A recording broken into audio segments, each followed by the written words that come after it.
14 Februari hari apa? Hari apa itu, Bu? Hari apa coba? Aku nggak tahu, Bu. Kamu sebagai jomblo-jomblo harusnya paham. Yang merasa bukan bagian dari partai politik, tapi namanya dicatut sebagai keanggotaan atau anggota partai politik, memberi ruang orang lain menyampaikan aspirasi, mimpinya terhadap Bawaslu 5 tahun ke depan. Memang pemilu itu dilakukan dengan penuh kegembiraan. Pemilu 2024 itu berat, pemilu 2024 itu nggak boleh main-main. Datang, coblos, awasi.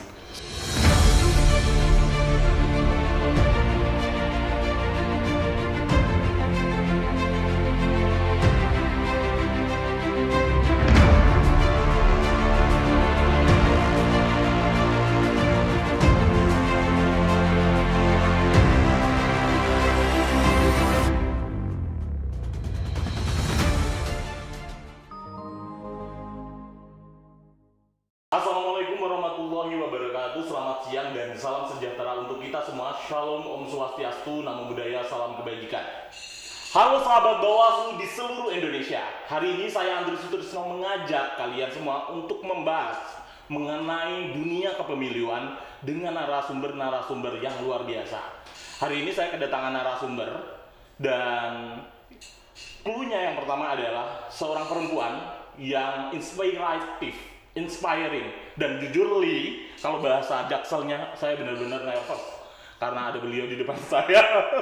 Dan kita sambut perempuan hebat, beri tepuk tangan yang meriah yang pastinya ya. Selamat siang Ibu Loli Suhenti, anggota Bawaslu Republik Indonesia. Selamat siang, Bu. Siang, masih nervous? Banget, jujur nih, banget nervous. Bu, saya ada pantun untuk Ibu, tapi jangan ini ya Bu, marah ya pantunnya ini. Enggak apa-apa, tergantung, berani. Bagaimana cara membeli celana? Cakep. Ternyata belinya di pasar kota. Murah. Bagaimana tak terpesona melihat Bu Kordip cantik jelita? Ini 10.000 tepuk tangan. 10.000 tepuk tangan, nggak ada yang tepuk tangan ini. Kenapa ini? Belum makan siang mungkin. Bu, Bu Loli boleh memperkenalkan diri? Iya. Untuk sahabat-sahabat Bawaslu di rumah. Siap, sahabat Bawaslu dimanapun sahabat berada, pasti sudah kenal dong. Karena harus. Sahabat Bawaslu harusnya kenal. Harus. Salam, saya Loli Suhenti akan menghibur, memberi cerita, berbagi kisah, bahkan hal-hal yang mungkin tidak terduga di dalam podcastnya Bawaslu. Harus, Bu. Jadi ini lebih kayak santai, bukan mengisi acara ini ya Bu, yang seriusnya tingkat tinggi gitu. Bukan kayak lagi ceramah. Iya. Jadi takut saya. Ibu di Bawaslu, kita langsung dari pertanyaan pertama. Ibu di Bawaslu kan terhitung cukup lama menurut saya pribadi ya. Kapan Ibu join atau wah saya tertarik ke dunia demokrasi? Kalau ke dunia demokrasinya sendiri sejak zaman saya kuliah. Jadi sejak zaman kuliah saya termasuk orang yang bisa bertahan gadang hanya untuk diskusi dengan teman-teman saya. Berarti suka kopi? Tidak. Loh, itu bedanya. Kenapa saya nggak ngopi, saya nggak ngerokok, tapi saya bisa gadang. Nah itu sesuatu yang saya juga nggak paham ya. Nah memang ternyata antara ngopi, ngerokok dan diskusi itu tidak selalu berbanding lurus loh, nggak selalu barengan loh. Contohnya saya.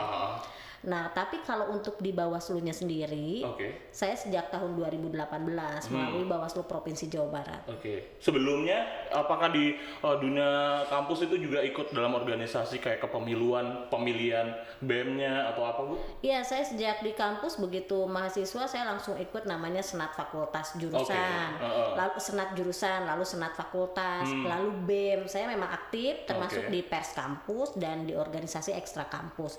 Jadi kalau yang namanya diskusi-diskusi itu udah kayak makan lah. 3 seperti kali makanan sehari. biasa ya, kayak minum obat jatuhnya. Iya, ngemilnya juga diskusi. Ya, tapi yang luar biasanya adalah Ibu juga tidak penikmat kopi dan Ibu tuh benar-benar yang beda gitu ya. Menurut saya sih aneh. Saya pun nggak suka kalau saya suka ngopi tapi saya nggak suka begadang. Itu lebih parah lagi. Kamu yang ambil. Suka ngopinya kamu ambil. Mungkin itu Bu, pembagiannya sangat adil ya ternyata. Ternyata kita jodoh untuk soal-soal begini. Aduh, sarangnya. Bu, Ibu dikatakan gabung di Bawaslu RI itu sebenarnya masih cukup dibilang baru kemarin ya Bu ya, jatuhnya. Tetapi bolehlah Bu untuk bisa memperkenalkan diri kembali, apa yang dipegang, apa yang Ibu tuh bagian koordinatif apa sih sebenarnya di Bawaslu RI gitu? Iya, sahabat Bawaslu. Saya begitu masuk di Bawaslu RI itu tujuannya cuma satu. Apa itu? Bagaimana bisa melakukan percepatan, bisa melakukan kerja-kerja yang ruangnya banyak keterbatasan. Ketika saya di Provinsi Jawa Barat, maka saya lalu mengikhtiarkan diri, kayaknya saya harus maju ke Bawaslu RI. Nah, begitu maju di Bawaslu RI, saya diamanahi untuk mengampu divisi pencegahan, partisipasi masyarakat dan humas. Jadi emang nggak jauh-jauh dari waktu saya di Jawa Barat. Saya di Jawa Barat juga koordinat humas. Oh, humas juga. Ya, bukan hubungan mas-mas ya, tapi hubungan masyarakat. Kalau saya masih mas-mas Bu, bukan pak-pak ya. Di tahapan ini sudah mulai Bu, ya kan? Tahapan pendaftaran verifikasi itu sudah mulai berjalan. Nah, dari tim Ibu itu sudah melakukan apa gitu dalam proses pendaftaran verifikasi yang sudah dilakukan Ibu dan tim-tim itu apa saja? Ya, karena saya divisi pencegahan, maka langkah yang harus kami lakukan pertama adalah tentu saja membuat analisis berkenaan dengan berbagai potensi yang kerawanan-kerawanan dalam seluruh tahapan, termasuk untuk tahapan pendaftaran, verifikasi, dan penetapan partai politik calon peserta pemilu 2024. Nah, konteks-konteks melakukan kerawanan ya itu dalam konteks sebagai early warning system, di mana kemudian kita punya strategi terbaik untuk mengatasi berbagai potensi itu supaya tidak terjadi. Nah, jadi memang konteks pencegahan ini kami bikin rambu-rambunya di awal supaya orang tahu peta jalannya. Lalu setelah itu akan ada proses pengawasan tahapannya. Kalau ternyata terjadi pelanggaran, otomatis akan ada penindakan, baik dalam penanganan pelanggaran administrasi, pidana maupun dalam penyelesaian sengketa. Berarti di awal itu ada pencegahannya mengenai analisa-analisa yang sudah dipetakan. Terus selanjutnya Bu, dari proses itu muncul beberapa tahapan yang sedang berlangsung itu bagaimana meningkatkan partisipasi masyarakat. Padahal ini belum mulai, baru pendaftaran aja, sedangkan masyarakat belum, wah ini belum pemilihan kok Ibu udah running gitu. Nah, untuk menciptakan kayak awareness terus kepedulian juga ke masyarakat bahwa masyarakat juga punya andil, itu Ibu melakukan apa saja? Nah, karena pencegahan, maka yang harus dilakukan pertama adalah memastikan informasi itu tersebar ke seluruh kalangan, termasuk publik secara keseluruhan. Informasinya informasi apa saja? Informasi yang tentu berkenaan dengan pengawasan tahapan pemilu yang kita lakukan.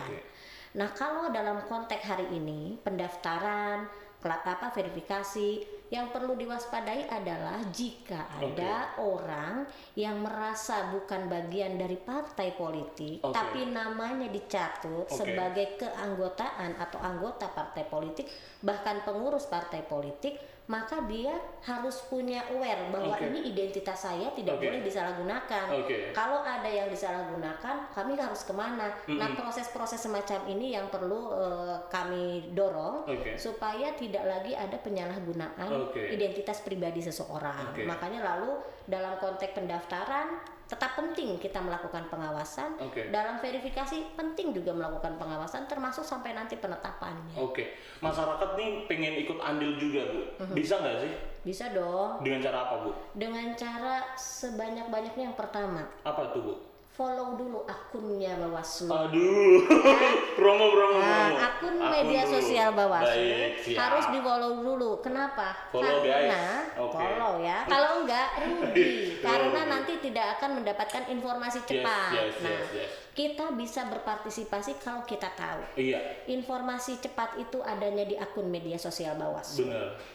Informasi yang lebih komprehensif adanya di website Bawaslu. Jadi memang caranya untuk berpartisipasi kita tahu dulu. Setelah tahu, kita perlu diskusi kalau ada yang nggak paham. Dari diskusi ini akan melahirkan kesadaran, ya. Nah, setelah kesadaran tumbuh, baru nanti akan ada usaha untuk bergerak. Bergeraknya melakukan pengawasan secara partisipatif. Boleh nggak masyarakat? Boleh banget. Kenapa? Karena yang namanya pemilu ini milik kita. Pemilu itu bukan hanya milik Bawaslu loh. Iya, nggak hanya milik KPU.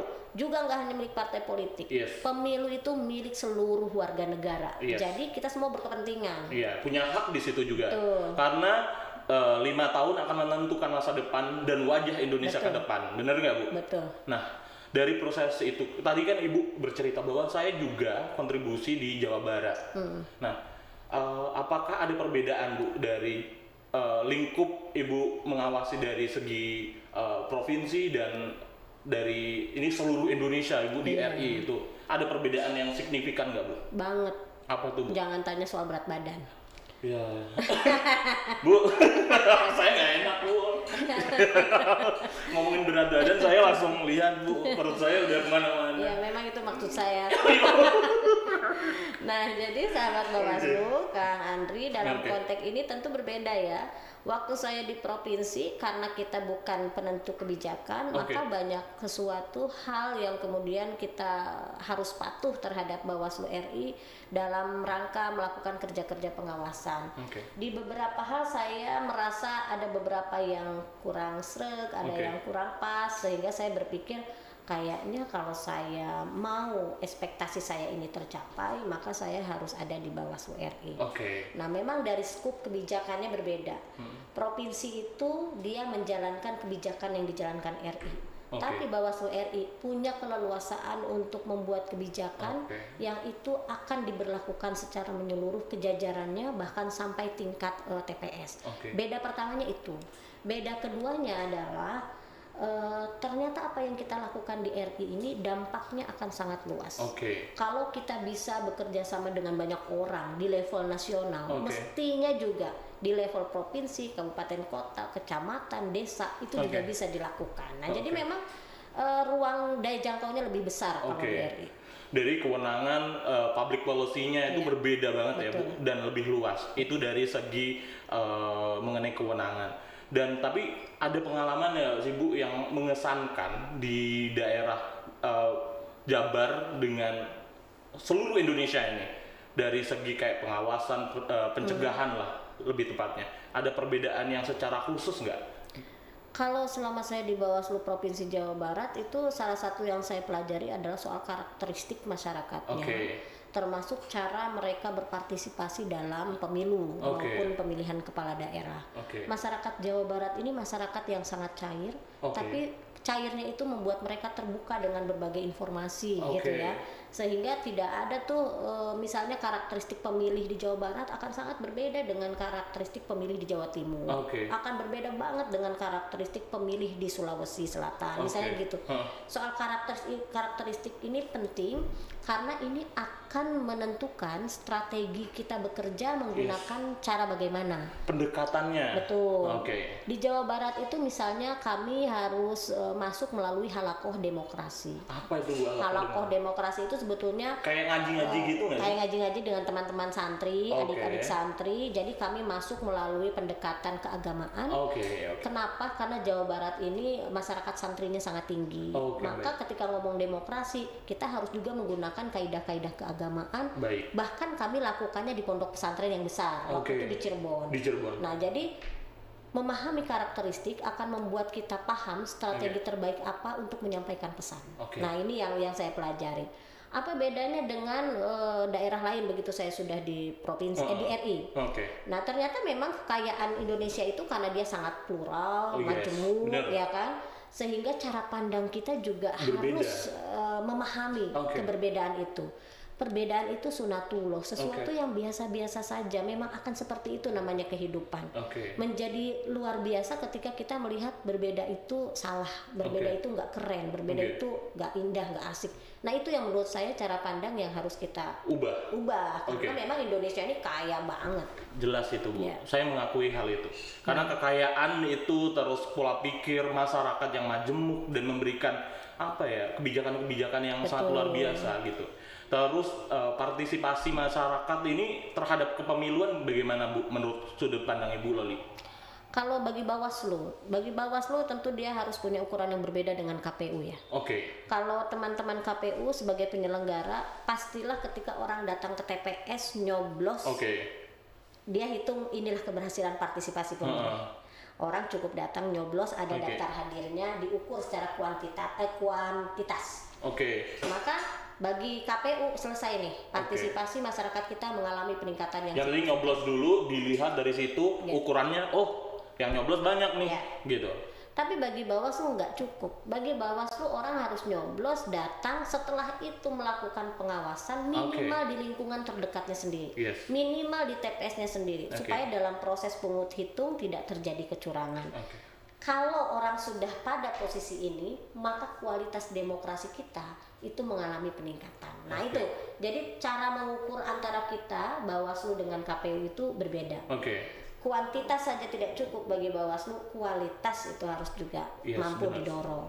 Karena kewenangan Bawaslu itu unik ya Bu ya. Menurut saya pribadi melihat bahwa dia bukan cuman mengawasi, tapi ya ada penindakan, ada penyelesaian sengketa yang dimana proses-proses itulah menjadi tolak ukur juga nggak sih Bu? Jadi kayak oh ini indikatornya bahwa sudah menyelesaikan permasalahan ini, mencegah ini, dan itu tuh proses yang bisa dikatakan wah ini indeksnya mengenai Bawaslu itu emang luar biasa kewenangannya karena produknya luas juga, ada perusahaan, ada seperti itu kan. Nah, yang menjadi yang lebih unik lagi Bu, kenapa Ibu itu saya merasa ini nih tempat saya untuk lebih kayak ini belajarnya demokrasi itu di sini gitu. Iya, sebenarnya saya itu waktu zaman mahasiswa kan memang sudah senang melakukan advokasi ya. Berpikir kritis itu sejak kita sekolah, kita kuliah. Dari situ kita melihat kok ada kelompok termarginal, kok ada kelompok yang super power, kok ada diskriminasi di negara ini. Maka itu menggerakkan saya untuk bergerak di level akar rumput. Waktu itu saya mulai melakukan advokasi petani saat saya kuliah di Cianjur.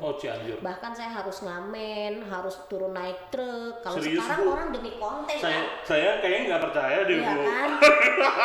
Sekarang orang tuh menghadang truk untuk konten. Kalau kami waktu itu menghadang truk supaya kami diangkut dan bisa melakukan kerja advokasi. Karena kami bahkan sampai nggak punya buat ongkos, akhirnya harus ngamen dengan suara yang terbatas ya kan. Bayangin orang mungkin sakit telinganya, tapi terpaksa nyumbang karena untuk tapi kayaknya terdengar suaranya merdu sih Bu. Terus Bu di Cianjur terus melakukan hal itu. Lalu saya bergerak dengan masyarakat untuk melakukan advokasi. Sejak itu lalu saya mengikhtiarkan diri untuk menjadi aktivis. Saya jadi aktivis perempuan. Kenapa perempuan? Karena waktu itu saya melihat ini perempuan termarginal banget. Kalau bukan gue siapa lagi? Gitulah kira-kira. Kira-kira idealis. Heroiknya saya waktu itu akhirnya. Tapi ada pikiran lain sih. Apa itu Bu? Misalnya soal isu perempuan ini masih sedikit orang yang punya konsentrasi, sehingga saya pasti akan bisa punya peluang yang besar untuk bergerak gitu. Nah akhirnya saya masuk, saya lama bersama Koalisi Perempuan Indonesia. Tapi lalu saya sampai pada titik kok perubahan ini nggak terjadi. Kenapa? Setelah saya refleksikan, karena yang namanya kebijakan politik itu kalau nggak dilakukan maka nggak selamanya yang namanya kualitas hidup warga negara tuh nggak akan meningkat selama regulasinya nggak berubah. Ya sudah, kalau gitu saya mau ke Senayan. Nah waktu ada itu, regulasi apa Bu di masa itu yang menggerakkan hati Ibu? Wah regulasi yang kurang pas ini dan cocok untuk diulas kembali dan dipersuarakan oleh mahasiswa. Iya, waktu itu soal keterwakilan perempuan di lembaga politik kan masih rendah 30% ya? itu. Maka saya bikin demo besar-besaran, saya menjadi korlap waktu itu. Serius Bu? Serius, zaman Bu Mutia-Hatta menteri. Beliau kemudian mau jalan bareng long march gitu bareng. Iya, dan itu keren banget loh. Nah, akhirnya saya mikir kok lama sekali ini perubahan ini, karena kebijakannya nggak berubah. Akhirnya saya lalu memutuskan untuk menjadi tenaga ahli waktu itu di DPD RI, tapi sekaligus juga menemani seluruh ibu-ibu parlemen di Senayan, DPR dan DPD menemani advokasi supaya mereka punya kesadaran untuk mendorong keterwakilan perempuan. Ternyata setelah saya di sana 8 tahun. Lama juga prosesnya. Saya mikir kenapa ya? Karena belum 30%. Jadi mereka pun ketika rapat di komisi-komisi kalah juga suaranya. Saya lalu mikir berarti yang mana yang harus dibenahi? Penyelenggara pemilunya. Biar mereka bisa menghasilkan wakil terbaik, perempuannya meningkat supaya mereka bisa fair ketika memutuskan dalam pleno di komisi-komisi atau fraksi. Akhirnya saya mikir, saya mau nyalon bawa KPU sebenarnya waktu itu. 2018 tuh saya nggak kepikiran Bawaslu, KPU. Kenapa Bu nggak kepikiran? Lah karena kalau kita mau memastikan teman-teman caleg perempuan ini punya informasi yang setara dan cepat, ya dia harus di KPU, pikiran saya. Tapi itu berubah kan? Begitu saya mau daftar KPU, lahirlah Undang-Undang 7 2017. Baik. Undang-Undang 7 2017 apa keistimewaannya? Apa Bu itu? Kita punya kewenangan yang luar biasa, yang itu jauh melampaui KPU. Ya kan? Kalau KPU itu tidak ada keputusannya yang dilakukan oleh KPU sendiri. Misalnya menetapkan rekapitulasi hasil. Itu kan plenonya pleno terbuka. Tidak ada pleno tertutup. Ya kan? Sehingga saya langsung membayangkan, Undang-Undang 7 ini memberi kewenangan yang luar biasa pada Bawaslu. Kalau gitu saya ubah haluan. Pindahlah saya daftar Bawaslu, lah dilalah rezekinya di Bawaslu. Sampai hari ini ceritanya gitu. Itu bukan rezeki Ibu menurut saya, karena kapasitas Ibu sudah cukup memadai untuk terjun dan mengawal demokrasi dan menyuarakan aspirasi perempuan. Menurut saya, ini bukan karena ada Ibu ya, bukan karena ada Ibu di depan saya ya. Tapi itu jujurnya seperti itu Bu. Tapi saya merasa memang sejak saya kuliah itu saya selalu fokus terhadap isu pemberdayaan perempuan, dan itu yang tidak berubah gitu. Dan itu untuk teman-teman buat sahabat-sahabat Bawaslu itu inspirasi banget, karena hal-hal yang demikian lah untuk dicontoh teman-teman perempuan-perempuan untuk menyuarakan kembali mengenai hal-hal yang perlu disuarakan, mengenai demokrasi, mengenai hal-hal yang sekiranya ini kurang pas dari tatanan rule yang ada dan kebijakan-kebijakan yang dikeluarkan. Kita kembali lagi Bu, masalah tahapan yang sedang berlangsung. Tapi sebenarnya saya masih pengen mengulik mengenai ini Bu. Ibu kan bukan hanya seorang komisioner atau anggota Bawaslu RI. Ibu kan juga seorang ibu. Teteh kan seorang ibu. Terus anak-anak gimana Bu? Nah, anak-anak ini saya punya 3 anak. Sejak saya dulu masih membangun rumah tangga juga, saya kan bekerja. Jadi anak-anak itu sudah terbiasa saya tinggal. Tetapi saya tinggal ini dalam konteks semuanya harus terkomunikasi. Misalnya ketika saya mau maju Bawaslu RI, maka yang saya tanya pertama duluan adalah anak-anak saya sebelum orang tua saya. Kesepakatan di awal untuk keluarga itu udah terima belum nih? Betul. Nah, itu. Saya jelaskan. Bunda mau ikut seleksi Bawaslu RI, tapi ada resikonya. Resikonya nanti waktu susah, akan ada waktu yang tidak bisa Bunda habiskan sama kalian. Kalau lagi kalian ujian, kalian nggak bisa Bunda temenin karena Bunda lagi proses seleksi. Saya sampaikan konsekuensinya kalau saya ikut seleksi dan kalau saya terpilih. Jadi saya sampaikan ke anak-anak, mereka oke apa enggak? Nah, setelah mereka oke, baru saya mendaftarkan diri. Kenapa itu penting? Bagi saya, kalau kita bisa menyelesaikan segala sesuatu di rumah dengan baik, maka di luar pun akan mudah gitu. Dukungan keluarga itu yang utama. Nah, kebetulan anak-anak saya ini kan 2 perempuan, 1 laki-laki. Yang terbesar sudah SMA kelas 3. Jadi memang sudah enak banget diajak diskusi. Termasuk yang kelas 2 SMP juga memahami. Yang mungkin sering protes karena yang bungsu, yang kecil. Yang habis sunat kemarin. Baru kelas 2 SD. Jadi masih sering, kenapa Bunda pulangnya lama? Tapi bagi saya ini by proses, anak pun akan memahami situasi orang tuanya. Apalagi kalau kerja-kerja orang tuanya itu memang bukan main, tapi buat bangsa seperti itu ya. Mereka akan paham kok, saya kira, dalam prosesnya.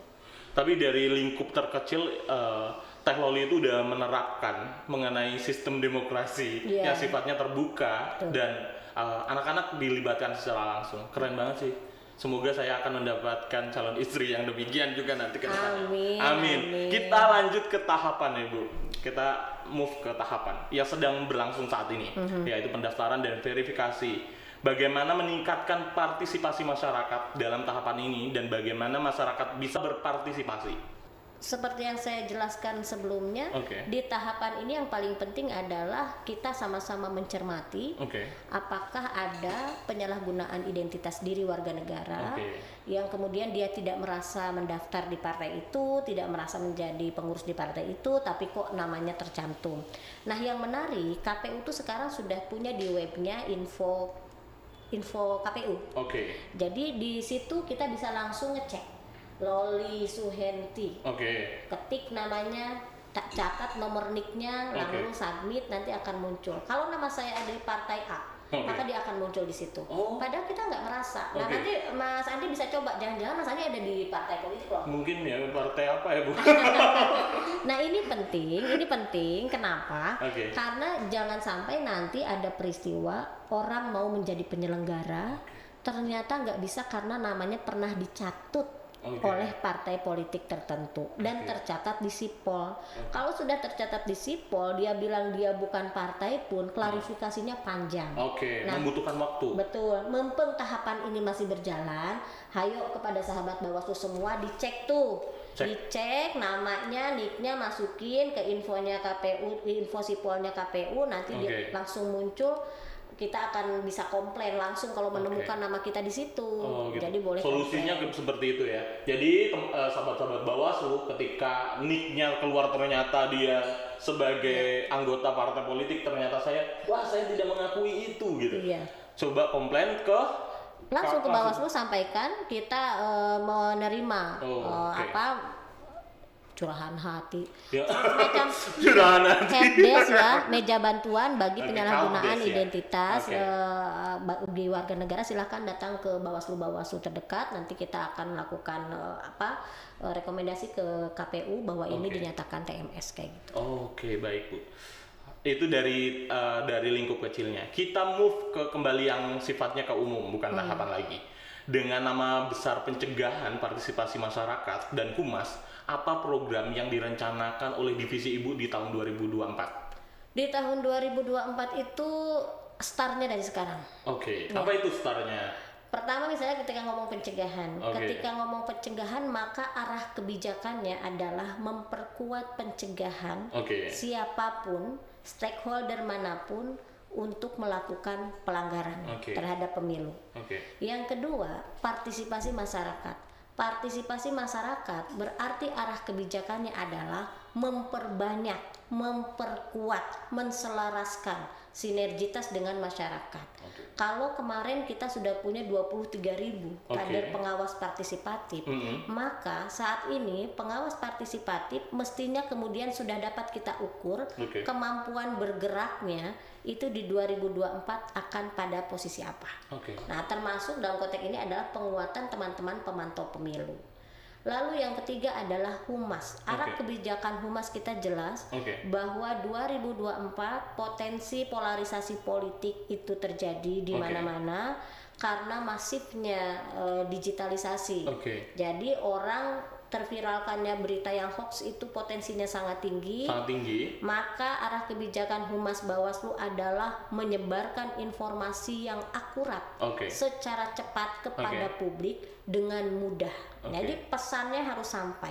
Seluruh kalangan harus disasar. Pemilih muda tentu beda cara komunikasi kita dengan teman-teman pemilih senior, ya kan? Tentu dia berbeda. Dengan akademisi akan berbeda dengan ibu rumah tangga, akan berbeda dengan petani, nelayan dan lain sebagainya. Jadi tantangan arah kebijakan kami begitu, maka tantangannya adalah kualitas SDM yang bergerak di pencegahan, Parmas, Humas itu harus kuat. Nah, ini yang akan kami lakukan. Misalnya untuk 2022 ini kami akan mendorong seluruh instrumen alat kerja pencegahan yang tersedia untuk seluruh tahapan pencegahan semuanya didorong, termasuk indeks kerawanan pemilu maupun indeks kerawanan pemilihan kepala daerah. Lalu setelah itu masyarakatnya kita libatkan dan sebenarnya kalimat saya tadi kurang tepat. Kita libatkan, kesannya masyarakat itu menjadi objek, padahal masyarakat adalah subjek dari proses pengawasan ini. Maka kami ke depan itu memang akan membuka keran untuk berkolaborasi dengan seluruhnya, termasuk dengan teman-teman pihak swasta yang selama ini kan jarang memberi perhatian gitu ya. Nah ini perlu kita dorong sama-sama, kerannya akan dibuka. Termasuk program kemarin ya Bu ya, Bawaslu Mendengar. Itu termasuk inovasi Bawaslu juga atau bagaimana Bu? Iya, Bawaslu Mendengar itu sebetulnya gagasan untuk memberi ruang orang lain menyampaikan aspirasi, mimpinya terhadap Bawaslu 5 tahun ke depan, mimpinya terhadap kualitas pengawasan kita ke depan seperti apa. Tetapi Bawaslu Mendengar saja tidak cukup, kita harus bikin Bawaslu berkolaborasi, Bawaslu memanggil, Bawaslu dan lain sebagainya. Ini kenapa? Karena kerja-kerja pencegahan itu, ya, kuatnya pencegahan bukan berarti akan berbanding lurus dengan tidak terjadinya pelanggaran. Kan hal yang berbeda. Nah itu gimana ya kan? Bu? Beda dong. Benar. Jadi arah kebijakan kelembagaan ini pencegahannya dikuatkan, penindakannya dikuatkan. Bu, tapi saya bingung nih, ketika Ibu melakukan pencegahan dengan terbaik gitu, dengan baik, dengan prima, dan melakukannya dengan sukses, nanti nggak ada yang masuk di pelanggaran atau sengketa, gimana Bu? Cara menghitung indikatornya bahwa, wah sukses ini di pencegahannya, tapi nggak ada sengketa, nggak ada pelanggaran, itu bisa gimana? Jadi itu nggak sukses. Kan kadang ada cara pandang yang menurut saya nggak pas tuh sekarang begini. Gimana Bu? Pencegahan yang kuat berarti nol penindakan. Benar. Itu keliru. Karena justru pencegahan yang kuat itu nanti akan ada parameternya, ukurannya. Apa sih ukurannya pencegahan kamu berhasil? Nah, benar. Ukurannya apa Bu? Kita bikin misalnya himbauan secara masif mengenai A, B, C, D. Yang kedua, kita memetakan potensi kerawanan di tahapan A, B, C, D. Yang ketiga, kita menggandeng stakeholder untuk A, B, C, D, sosialisasi dan lain sebagainya. Kerja pencegahan yang maksimal itu bisa jadi hasilnya justru membuat orang sadar dan berani melaporkan. Sehingga nanti angka pelaporan bisa jadi sangat tinggi. Tapi bukan berarti itu kegagalan pencegahan. Pelaporan yang tinggi dari masyarakat justru bisa jadi keberhasilan pencegahan. Orang jadi, kita awasin dong. Berani gitu. Ini yang saya sebutkan kalau ada pandangan pencegahan berhasil dengan cermin nol sengketa, nol penanganan pelanggaran, itu keliru. Karena tidak berbanding lurus seperti itu. Jadi membuka pengetahuan agar orang-orang itu bergerak dan berani bersuara untuk mencari keadilan mengenai kepemiluannya. Bu, Teh, sebenarnya ini Bu atau Teh, sebenarnya Teh Loli ini kan dipanggilnya, terkenalnya tuh dengan sebutan Teh Loli. Jadi saya bingung, Teh Bu. Teh aja, karena kalau Ibu khawatir kamu minta uang jajan. Iya Bu, minta uang Bu. Bu minta uang jajan Bu gitu ya. Bisa juga sih Bu.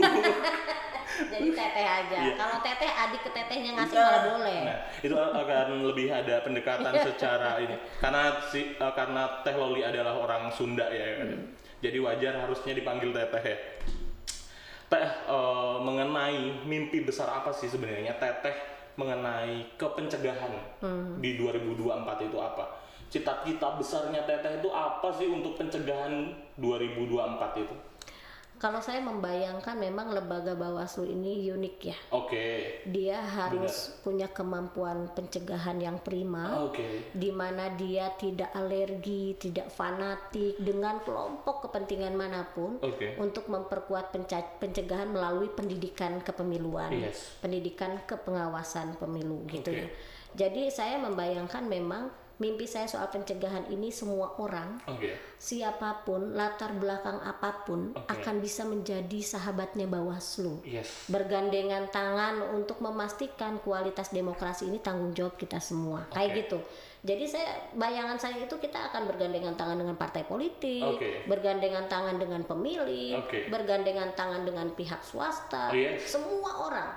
Nah, saat seperti itu kita punya satu tujuan, demokrasi kita baik, berintegritas, maka pemilu luber jurdil itu akan terwujud. Jadi itulah mimpi yang saya bayangkan. Apa ukurannya pencegahan? Semua orang bergerak untuk melakukan pencegahan. Dengan cara apa? Dengan cara menjadi sahabatnya Bawaslu. Saya itu sebenarnya kagum dengan lembaga ini karena juga menjadi rujukan dari negara-negara lain. Kayak di Global Network Electoral Justice dan semua kayak negara-negara itu kayak minta tolong dong jadiin ini sebagai rujukan, terus saya minta SKPP. Yang saya dengar tuh seperti itu ya Bu ya. Karena pas penelitian saya mengenai GNEJ, jadi saya setidaknya melihat potensi-potensi bahwa Bawaslu itu menjadi role model. Nah, pertanyaan selanjutnya mengenai ini kondisinya ini banyak yang dikerjakan di Bawaslu, ya kan Bu, dari pencegahan, dari pengawasan, penindakan, penyelesaian sengketa. Nah, dalam mencapai itu kebetulan juga Ibu satu-satunya perempuan di Bawaslu. Ada atau tidak tantangan khas yang Ibu alami? Banyak. Misalnya tadi ya, saya masih fokus, masih konsisten di jalan memperjuangkan keterwakilan perempuan. Yes, 30%. Ya. Tapi begitu saya di Bawaslu RI, saya menemukan tantangan yang sesungguhnya. Apa itu? Kenapa proses afirmatif ini tidak berjalan. Nanti pada episode berikutnya kita bedah kasusnya. Harus mau ya Bu ya, kita bedah loh ya. Jadi ternyata yang namanya melahirkan kebijakan sesuai yang kita inginkan tidak selalu jalannya itu mulus. Karena banyak hal yang menjadi membuat dia agak bergerak lambat. Tetapi satu yang saya yakini adalah yang namanya perjuangan itu kalau mudah memang hadiahnya bukan kemajuan, luar biasa, percepatan kualitas hidup masyarakat. Mungkin hadiahnya kalau mudah cukup payung kan. Kayak door press jatuhnya. Jalan sehat juga door press itu. Iya, jadi saya selalu memahami posisinya lagi nanjak, terjal itu tapi nggak boleh membuat kita jatuh dan patah semangat karena pasti akan ada dorongan-dorongan lain yang mempermudah jalannya gitu. Rewardnya akan sebanding dengan yang Ibu lakukan. Nah, tantangan itu juga dialami sejak di Bawaslu Jabar nggak sih Bu? Iya, di Bawaslu Jabar itu saya juga mengalami beberapa hal, misalnya dalam konteks kerja-kerja kehumasan. Tidak semua orang kemudian punya mesin yang sama untuk melakukan kerja terbaik. Speednya beda ya? Beda speednya. Tapi ternyata semua orang ketika dia punya komitmen, dia akan mampu mencapai sisi itu. Saya contohkan waktu di Jawa Barat itu, waktu saya bergabung di Provinsi Jawa Barat, provinsinya sudah dinyatakan informatif, ya kan?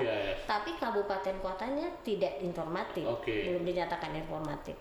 Lalu begitu saya di sana, saya coba bikin terobosan 1, 2, 3, sehingga ketika saya masuk Bawaslu RI, 3 tahun saya di Bawaslu Jawa Barat. Di tahun ketiga itu seluruh kabupaten kota di Jawa Barat tidak ada lagi yang tidak informatif. Artinya apa? Kita bisa jadi mesin kita berbeda, kapasitas kita berbeda, tapi ketika sudah ada target yang ditetapkan, dikasih tahu jalannya seperti apa, setiap orang akan mampu mencapai tujuan itu. Nah itu saya yakini juga di sini. Sebenarnya Ibu kayak gitu nggak kapok? Ada tantangan yang seperti itu. Ya karena kita sudah memilih dunia ini ya, memilih dunia untuk bergerak terus. Apapun pilihannya, terobos. Kalau capek kan kita cukup istirahat sejenak, tapi terus bergerak lagi kan. Tapi dengerin lagu-lagu galau nggak Bu? Lagu galau saya denger kok. Yang sekarang itu ya, yang tit gitu ya, yang lagi misalnya booming di Jogja. Jogja. Saya juga dengar. TikTok pun saya cermati. Kita nonton reels dulu. Aku lagi membayangkan gimana ya sebenarnya Bawaslu kalau bikin reels ya, yang dia cuma 1 detik pun 1 menit pun tidak.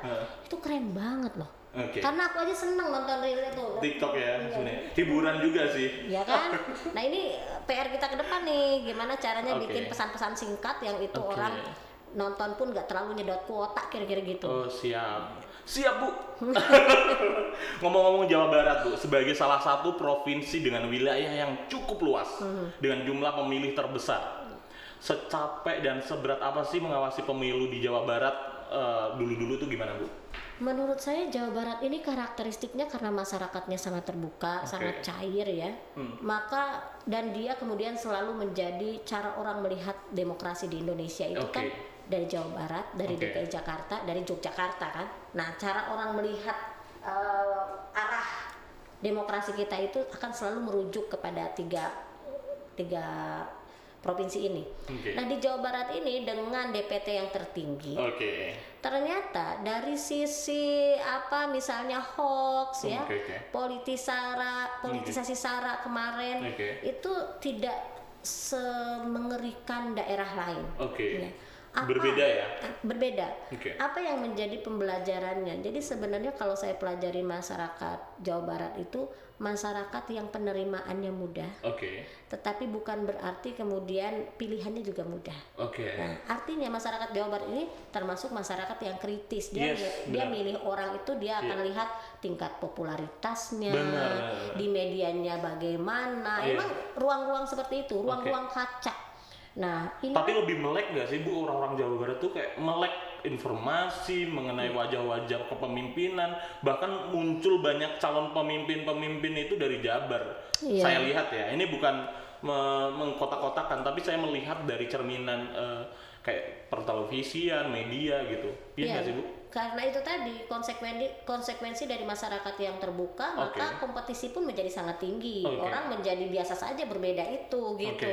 Di Jawa Barat itu tidak bisa tokoh itu sangat fanatik misalnya seperti di katakanlah Madura misalnya katakanlah di Jawa Timur, Sulawesi Selatan yang fanatismenya tinggi sekali. Kalau di Sunda enggak. Bahkan dalam keseharian kita kadang orang juga nggak tahu saya orang Sunda karena katanya beda. Kalau teman-teman dari Jawa itu kan dialeknya aja bisa diidentifikasi dia ini orang Jawa. Sejujurnya saya juga nggak bisa ini sih Bu melihat bahwa ibu orang Sunda sih. Iya kan, seringkali orang kayaknya Loli ini Aceh gitu. Iya benar-benar. Ya kan? Itu sepakat saya. Saking cairnya, jadi bahkan dialek kami aja itu sudah biasa aja gitu. Nah dalam konteks ini maka tantangan di Jawa Barat ketika saya melakukan kerja pengawasan adalah tantangan kemampuan untuk menjangkau seluruh masyarakat, teman-teman muda ini terutama. Teman-teman mudanya kan keren-keren ya. Nah itu jadi tantangan kami itu di situ. Tapi kalau dilihat misalnya dari angka penanganan pelanggaran, misalnya dari isu black campaign misalnya ya, itu relatif bisa diatasi dengan baik. Ingat nggak 2019 kan ada kasus tabloid Indonesia Barokah. Itu sebelum provinsi lain adanya di Jawa Barat dulu, adanya di Kabupaten Bekasi. Tapi kemudian kami menyadari kalau ini tidak bisa diatasi cepat, maka bisa jadi blunder. Maka begitu ada tersebar, kami langsung melakukan identifikasi di seluruh Jawa Barat. Ada lagi nggak selain di Bekasi? Dalam 1 kali 24 jam laporan teman-teman di daerah itu. Oh ternyata ada, dari 27 kabupaten kota ada 16 titik tempat persebaran itu. Maka apa yang diantisipasi? Langsung kerjasama ke PT Pos, stop distribusi, hentikan dulu, kami kaji dulu. Kami lalu melakukan kajian melalui gugus tugas secara cepat. Akhirnya putusannya ada, disampaikan ke RI. RI kemudian menjadikan analisa ini, menjadikan yang putusan yang dirujukan ke provinsi lain. Begitu Jawa Barat selesai, baru meledak di provinsi-provinsi lain ya, Maluku, Papua, Sulawesi, meledak semua. Tapi tidak menjadikan kegaduhan yang luar biasa. Kenapa? Karena kami langsung antisipasi cepat, responnya cepat. Nah di Jawa Barat itu modelnya begitu. Respon cepat akan menentukan gercep. Akan menentukan ini akan menjadi konsumsi hoax berkelanjutan atau enggak. Udah diidentifikasi tuh Bu. Betul. Keberanian kita itu kan sebenarnya cara kita melawan hoax adalah cepat memberikan respon, tidak menghindar. Nah itu yang penting dalam proses-proses hari ini. Pas banget Ibu ditaruh juga humas juga kan, di media juga banyak kayak gitu kan. Iya betul. Seperti itu. Bu, pernah mendapat pengalaman ya, bocorannya sih bahwa Ibu pernah terjebak di sungai gitu gimana? Ada katanya terjebak di sungai, mobil mogok diserang kelompok kriminal katanya. Enggak tuh, dari mana itu? Ini nggak tahu nih, katanya terperangkap dengan bersama Pak Ketua, Pak Rahmat Bagja katanya. Oh, itu sih bukan dengan kelompok kriminal. Ih, parah banget ini yang bocorin. Ini contoh hoax. Dia bu. Contoh hoax ini. Ya, parah banget contoh hoax. Contoh hoax. Ini contoh menarik nih. Ini contoh menarik ya bu. Menarik. Ini sebagai contoh hoax. Dan ini saya akan langsung hentikan hoaxnya dengan langsung berikan klarifikasi. Mantap. Ini yang penting ya. Ya benar. Ada hoax, segera klarifikasi. Nah, ada hoax, segera klarifikasi. Jadi ceritanya gimana Bu? Jadi sebenarnya waktu itu ada PSU ya. PSU, lalu saya dengan mendampingi Pak Bagja. Waktu itu posisi beliau sebagai pimpinan Bawaslu RI. PSU di mana itu? Di Cianjur. Lalu tiba-tiba mobil kami nggak bisa maju, terjebak karena memang mobilnya tuh dalam kecil gitu, jalannya pas-pasan, sehingga memang harus diatur cukup lama karena sampingnya jurang, jadi kami nggak bisa kemana-mana. Nah itu kebetulan ada teman media di situ ya, dia ambil foto. Tapi memang kalau dari foto tuh kesannya tragis banget. Sebenarnya sih enggak, biasa aja. Nah itu. Tapi dari foto bisa dramatis sih Bu. Kalau lagi gini gitu kan. Nah itu dengan Pak Bagja. Kalau saya dengan Pak Afif beda lagi ceritanya. Nah itu kalau dengan Pak Afif karena kami harus mengejar sampai di lokasi pagi, kami melakukan perjalanan malam. Nah itu lalu ada yang lempar. Mobil dilempar dalam posisi duduk yang Pak Afif duduk di situ gitu. Lalu muncullah, wah ini berarti intimidasi dan teror terhadap pengawas pemilu karena memang lagi tahapan kan. Nah itu yang setahu saya kemudian jadi berita, tapi saat itu pun segera saya klarifikasi, kami memang melaporkan ke polisi. Kami laporkan ke polisi situasinya begini, minta mereka untuk mencari tahu. Ternyata hasilnya adalah konon orang gila yang lempar batu. Nah itu segera juga kami bikin klarifikasi. Bu, mengenai Jawa Barat, masih soal Jawa Barat. Jawa Barat itu kritis, terus provinsi dengan sifatnya tinggi sekali nih, kampus banyak, organisasi masyarakat banyak, orang sipilnya juga banyak, demonstrasinya ke Bawaslu banyak dong pastinya. Menurut saya nggak banyak. Di Jawa Barat? Tapi ada. Kalau begitu biasanya siapa yang menerima demonstran, Bu? Sebenarnya kami kalau ada demonstrasi itu kami terima bersama-sama ya. Tapi di Jawa Barat itu kalau siapapun pimpinan yang ada di kantor maka kami akan terima. Tapi punya usut nih Bu, bocoran lagi nih Bu, ini hoax lagi nggak? Aku nanti tolong klarifikasi gitu. Katanya nih Bu, termasuk waktu penerimaan kain kafan dari demonstran katanya. Itu gimana Bu ceritanya? Kok ada kain kafan demonstran itu? Apa ya, simbiosis mutualisme kah atau ada kaitannya atau gimana? Jadi saat itu sedang dalam tahap rekapitulasi. Nah prosesnya lalu ada ketidakpercayaan terhadap hasil yang sedang berlangsung prosesnya di KPU. Lalu mereka masa demonstran ini menyampaikanlah, waktu itu kan soal kencangnya pilpres ya. Lalu mereka menyampaikan ketidakpercayaannya terhadap KPU sekaligus melaporkan beberapa data yang menurut mereka lalu terjadi penggelembungan. Nah, waktu itu memang masanya banyak sekali, masa aksinya perempuan-perempuan. Yang saat itu yang terus Ibu yang saat itu ada di kantor saya dan kalau nggak salah sih ada Pak Haji Wasikin di kantor. Ada Pak Abdullah juga kok seingat saya. Tapi lalu disepakati siapa nih yang turun untuk nemuin kalau ibu-ibu kayaknya yang paling pas teteh deh gitu. Masanya kan banyak tuh. Apa yang dilakukan? Ya udah saya turun aja gitu. Ya udah turun saya temuin. Nah kita sesama demonstran. Bedanya beliau demonstran, kita mantan demonstran kan.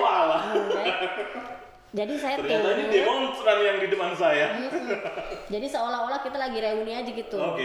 Turun, pendekatannya lebih enak kan Bu? Ya turun, saya coba aja komunikasi, saya tanya maunya apa, lalu mereka menyampaikan aspirasi. Nah akhirnya mereka menyerahkanlah simbol jenazah yang ditutup kain kafan kan. Jadi kita sebagai lembaga publik, sebagai pejabat publik yang nggak boleh alergi. Orang berdemonstrasi berarti ada aspirasi yang ingin disampaikan. Kewajiban kita adalah mendengarkan. Setelah mendengarkan kita memberi penjelasan kira-kira mana yang bisa kita lakukan, mana yang memang kita tidak mungkin lakukan. Jadi saya selalu bilang ke teman-teman saya, sahabat-sahabat saya yang lain di Bawaslu, ayo temuin, ayo hadapin, kita dengar. Karena demonstran ini tetap orang yang bisa diajak bicara. Benar. Termasuk dia yang peduli akan demokrasi bangsa ini.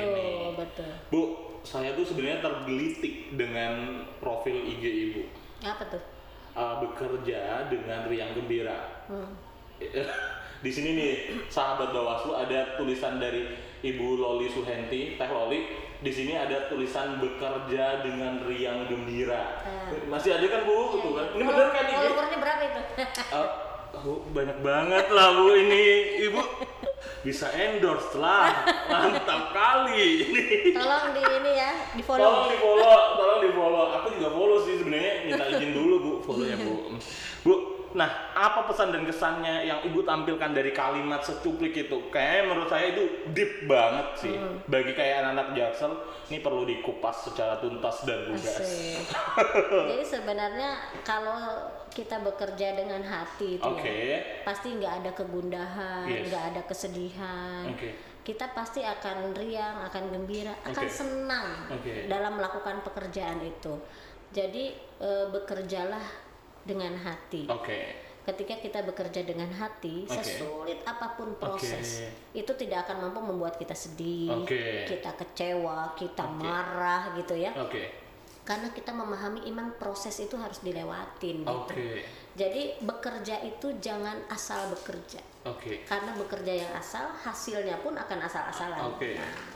Saya mencantumkan bekerja dengan riang gembira itu karena pertama saya ingin menyemangati diri saya sendiri. Berarti dulunya Ibu tidak riang gembira, terus memutuskan riang gembira gitu? Riang gembira itu kan proses dan itu pilihan. Kita mau sesulit apapun, mau sedih apa tetap riang. Nah, karena itu pilihan, maka kan manusiawi ada saatnya kita down ya. Ada saatnya kita merasa, aduh kok kayak gini banget.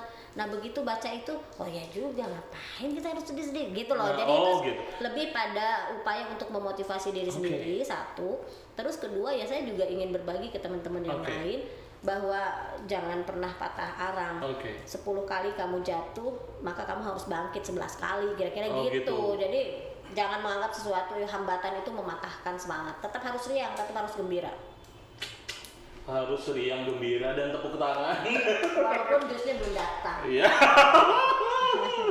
Benar Bu. Jadi sebenarnya itu adalah menciptakan vibes positif ya Bu ya. Benar ya? Jadi itu hal-hal yang diciptakan dan untuk memotivasi diri kita sendiri untuk tetap berpositif dan melakukan dengan hati dengan pekerjaan yang terbaiknya. Terakhir Bu, pemilu 2004 ini katanya bakal berat terutama. 2024. Oh, sorry. Sebentar ya, Bu. Terakhir ya, Bu, ini 2024 ini katanya pemilu 2024 katanya bakal berat nih terutama untuk penyelenggara pemilu. Boleh dong sedikit pesan baik untuk sahabat Bawaslu di rumah maupun untuk penyelenggara pemilu terutama pengawas pemilu untuk tetap riang gembira menghadapi tahun politik ini. Pertama buat jajaran pengawas pemilu dulu. Kalau buat jajaran pengawas pemilu, yakinilah 2024 itu akan sangat berat. Kenapa? Karena itu akan membuat kita waspada, membuat kita bersiap diri untuk berbagai kemungkinan terburuk yang akan kita temui. Jadi kalau jajaran pengawas pemilu nih, Kang Andri, posisi mereka tetap harus menganggap pemilu 2024 itu berat. Pemilu 2024 itu nggak boleh main-main soal integritasnya, profesionalismenya, begitu. Tapi untuk masyarakat Indonesia, yakinlah bahwa pemilu 2024 itu biasa-biasa aja. Jadi memang dia berbeda pesannya ya, kalau ke publik sama ke jajaran. Kalau ke publik saya ingin bilang begini, 14 Februari hari apa? Hari apa itu Bu? Hari apa coba? Aku nggak tahu. Kamu sebagai jomblo-jomblo harusnya paham. Ya? Ayo. Apa Bu? Ting loh, pertanyaan banyak. Iya, apa itu Bu? 14 Februari itu kan selalu identik dengan hari kasih sayang, Valentine ya. Karena udah nggak pernah dimaklumi karena jomblo ya. Nah, 2024 hari pemungutan yang suara. nonton banyak, saya malu nanti. Gak apa-apa sekalian promosi kan. Tiba-tiba banyak yang DM nanti. Nah, jadi 2024 itu hari pemungutan suaranya justru di hari Valentine. Di hari kasih sayang, di hari yang konon nggak boleh orang marahan, caci maki, melakukan kekerasan. Nah, jadi sahabat Bawaslu, yakinilah bahwa pemilu kita di 2024 itu akan berjalan dengan baik. Penuh kasih, penuh sayang, tidak ada yang melakukan kekerasan, tidak ada money politik, tidak ada politisasi sara gitu. Karena harusnya memang pemilu itu dilakukan dengan penuh kegembiraan. Namanya juga pesta rakyat. Kalau pesta rakyat mestinya wajahnya sumringah dong. Masa pesta rakyat wajahnya cemberut gitu kan? Bukan pesta rakyat namanya. Nah, saya meyakini bahwa pemilu kita akan berjalan dengan baik, khusus untuk para pemilih dan masyarakat kita. Kalau untuk penyelenggara berat loh 2024. Gitu.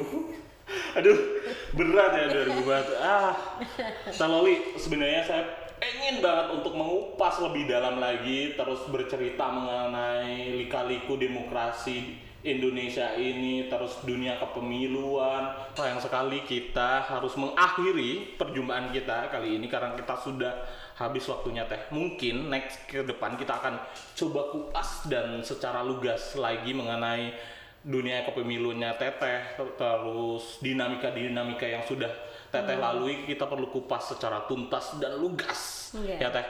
Teh, closing statement untuk sahabat Bawaslu di seluruh Indonesia Kak, Teh, hari ini. Kamu kok belepotan? Aduh, sumpah. Ini ya sahabat Bawaslu. Karena ada yang masuk Teh dari sebelah sana Teh. Host kita ini dari awal sampai akhir nervous. Sumpah nervous banget, jujur. Tapi keren sih, so far so good. Iya, makasih Teh sarangnya. Jadi kalau saya sih cuma pengen bilang begini, pemilu 2024 ini kewajiban kita, tugas kita untuk memastikan semuanya berjalan dengan benar. Karena ini kewajiban dan tugas kita bersama, maka lakukan sesuai peran yang kita punya. Kalau jajaran penyelenggara pemilu, lakukan kerja-kerja terbaik Anda, karena kalau kita bekerja asal-asalan, seenaknya, tidak maksimal, yang dikorbankan adalah kualitas demokrasi kita. Bagi partai politik, lakukan tugas Anda untuk memberikan edukasi kepemiluan yang baik terhadap konstituen yang dijangkau, karena kualitas demokrasi kita ini akan sangat tergantung bagaimana kultur berpolitik meraih kekuasaan yang dilakukan partai dilakukan dengan sebaik-baiknya. Untuk pemilihnya, pastikan memilih dengan kritis dong. Jangan karena fotonya bagus, bajunya bagus, atau bahkan karena politik uang. Pemilihlah yang memiliki kedaulatan tertinggi. Pastikan Anda ikut berpartisipasi, datang, coblos, awasi. Siap Teh, terima kasih banyak atas pencerahannya dan sharing ilmunya. Dan yang pasti untuk sahabat-sahabat Bawaslu, tetap bekerja dengan riang gembira. Itu catat. Follow. Cukup sudah. Saya Andri Sutresno dan kita akan bertemu di podcast selanjutnya. Billahi taufiq wal hidayah, wassalamualaikum warahmatullahi wabarakatuh. Dadah. Tepuk tangan.